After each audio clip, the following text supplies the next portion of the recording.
and what I'm going to go through with you is some Construct3 tutorials that will be helpful in creating your own game.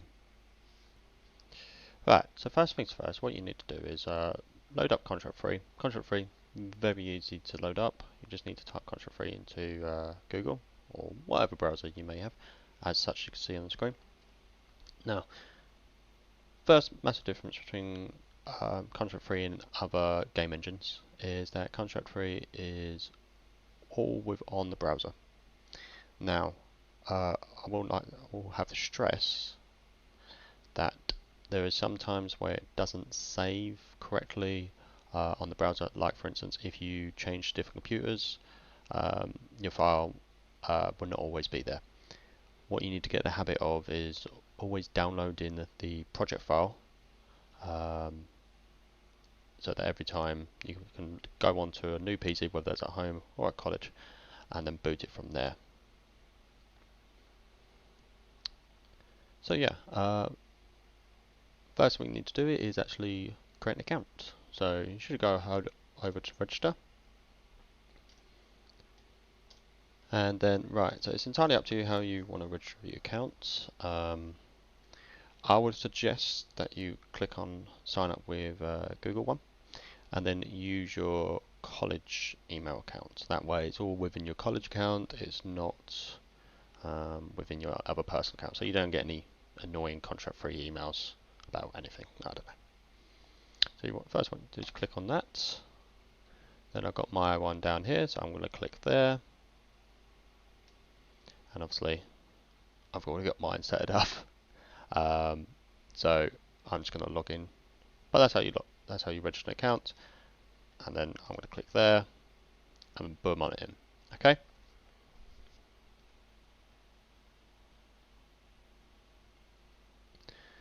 The other thing you may want to make sure on is that you have got indeed a license before you really start getting to Construct, building your game in Construct3. Now, you can already start building your game, however there is some limitations between the free version and the paid version. The free version has limited features and can only do so many actions, whereas the paid version pretty much near enough unlimited. Okay, so what you want to make sure is that you click on your profile picture up at the top, and then you should have one by your licenses down there. Okay, if it isn't there, do let tutor know so they can sort out a license for you. So once you're logged in, what you need to do is click on the Launch Construct3 button right here, and then again launch the guided tour. Now, if this is your first time, you may get a screen window like this. I do suggest that you go through this. I will go through other basics as well that this walks you through as well, but this is very helpful just to create what it does is it creates your little first game, creates your character, create some collectibles, and create some platforms, and that's really it. But it does teach you the basics. So I would suggest that you do this first, and then come back and watch my videos as well. So I'm going to click off this for now, and then as you see I've got some recent projects that I've done before, but I want to create a new project. I want to create something new. So how do I do that? Well, I click up the top right left hand corner here, I hover over project, and then click new. Now you need to come up with a new fantastic fancy name that you want to call your project. I'm just going to call this main tutorials. Okay, let's get rid of the S. Now, choose a preset. So it's highly up to you. This is just sort of, is it going to be landscape, is it going to be portrait, and then in what quality do you want it to be? Now, considering depends where you're at, you either create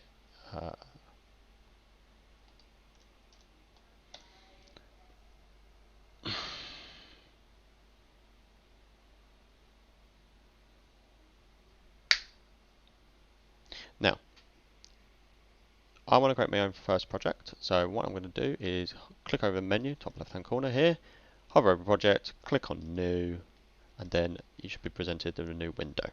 Now, you should come up with a new fancy awesome name you want to call your project.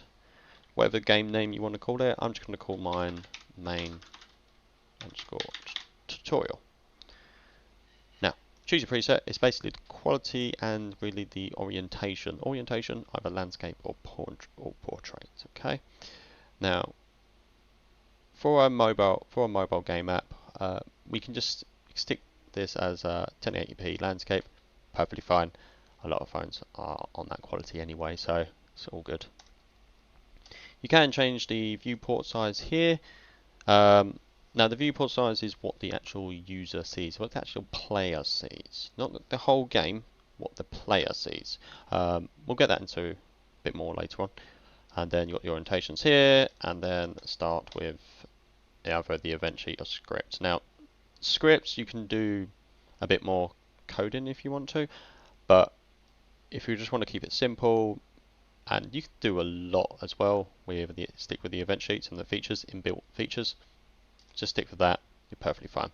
Now if you obviously want to do a pixel art game, sort of a pixel game, then you may want to click on this little button right here.